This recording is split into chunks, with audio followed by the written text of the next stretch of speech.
Jangan mau asuh orang tua daripada nasibmu seperti aku.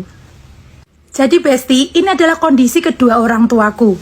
Ada ibuku dan juga ada mertuaku. Keduanya memiliki riwayat penyakit diabetes dan juga stroke ya. Jadi dua-duanya harus ada di kursi roda. Tapi Astungkara sekarang sudah membaik ya. Untuk ibuku sendiri sudah bisa jalan. Mertuaku sendiri ya sudah sehat seger lah. Biarpun masih tetap di kursi roda. Nah, apa sih yang mau kita ambil dari cerita ini? Ikuti videoku, siapa tahu kamu yang sekarang ada di kondisiku bisa bersabar. Jadi aku mau cerita dulu sama kalian. Awal menikah, aku tuh bersama Pak Nengah. Itu ya aku bisa bilang hidup kita pas-pasan. Karena Pak Nengah juga memiliki pinjaman. Dan aku pun juga harus ingin segera hamil. Di saat itu aku keguguran.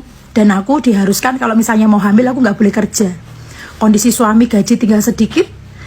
Di saat aku tidak kerja, bagaimana pemasukannya? Tetapi di situ kami merelakan hidup sederhana untuk mempunyai anak karena harus ada yang dikorbankan. Akhirnya Kak Inem Jogja hamil dan Kak Inem Jogja tidak bekerja, hanya mengandalkan gaji dari Pak Nengah yang tentunya tidak banyak karena sudah ada potongan peminjaman. Nah di situ aku merasa seperti dicoba, benar-benar dicoba. Tiba-tiba mertuaku sakit. Lalu kebetulan ikut kami. Saat itu memang benar-benar, ini aku mau cerita sama kalian ya Besti ya. Aku agak merinding kalau dengar cerita itu. Gaji suami itu tinggal sedikit, mungkin untuk hidup berdua aja tidak cukup, tapi tiba-tiba harus menanggung orang tua yang sakit. Sampai aku sama bapak mertua itu korek-korek di bawah tempat tidur cari uang 50-100 rupiah untuk menggenapi harga beras 5.500. Waktu itu kita urunan, aku sama mertua urunan, uang 2.000, 3.000, dapat 5.000, kurang 500, cari-cari di bawah tempat tidur.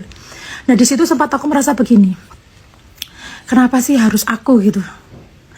Kita ngerasa kayak, kok harus aku yang merasakan seperti ini gitu. Sedangkan masih banyak yang lain yang mungkin bisa membantuku untuk mengasuh orang tua. Tapi di situ aku sadar, ternyata Tuhan memilihku karena Tuhan itu tahu bahwa aku mampu untuk mengasuhnya. Akhirnya aku terima, aku tidak menyalahkan siapapun. Kamu tahu nggak? Memang di awal 2-3 tahun pertama itu berat sekali. Berat sekali, aku merasa dunia ini tidak adil. Cobaan-cobaan datang. Tapi setelah itu Besti, aku ngerasa rezeki itu ada aja. Kesehatan, keselamatan, ketentraman, ada aja. Nah ini aku mau kasih tahu sama kalian. Kalian yang nggak mau ngasuh orang tua, itu salah. Kalian yang ngerasa ini harusnya kewajibanmu, ada 5 anak tetapi yang ngasuh hanya 1 orang. Kalian yang kejatuhan ngurus orang tua, beruntunglah kalian. Karena apa? Kalian itu deposito akhirat. Selain itu Besti, aku pertama memang ngerasa 2-3 tahun karena aku masih grundel terus. Aku sih kok yang keluarga yang lain gak bisa membantu atau dan sebagainya. Aku sempat seperti itu karena kondisiku benar-benar jatuh waktu itu. Tapi ternyata setelah aku mengikhlaskan, aku merasa ya sudah, ini adalah tanggung jawabku. Rezeki datang ngalir terus sampai sekarang. Ini berkat doa orang tua. Makanya aku selalu bilang sama kalian, buat kalian yang melempar orang tuanya sampai ke panti jompo, membuang orang tuanya nggak mau ngasuh dengan alasan A, B, C, dan D. Ketahuilah kalian salah.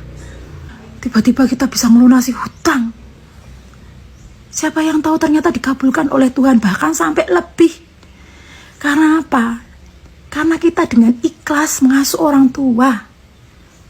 1 orang tua bisa ngasuh 5 anak. 5 anak tidak bisa ngasuh 1 orang tua. Di sini aku bangga. Aku menjadi, apa ya bisa dikatakan, aku menjadi kuat gitu loh. Ibuku, mertuaku, semua seperti ini. Tapi ternyata Tuhan memiliki tujuan. Aku diberi orang tua dan mertua seperti ini untuk menjadi kuat dan hebat. Sehingga sekarang aku memanennya. Saat itu memang ya Besti ya, waktu aku kesusahan mengasuh orang tua, itu aku jujur. Memang aku tuh kekurangan, tetapi kok aku ngerasanya cukup. Ada aja yang rezeki dari mana datang, buat beli ini, buat beli itu, buat beli pampers, buat beli ini. Itu selalu ada karena doa orang tua. Aku sampai merinding loh. Makanya buat kalian nih ya, yang sekarang lagi ngasuh orang tua, jos kalian.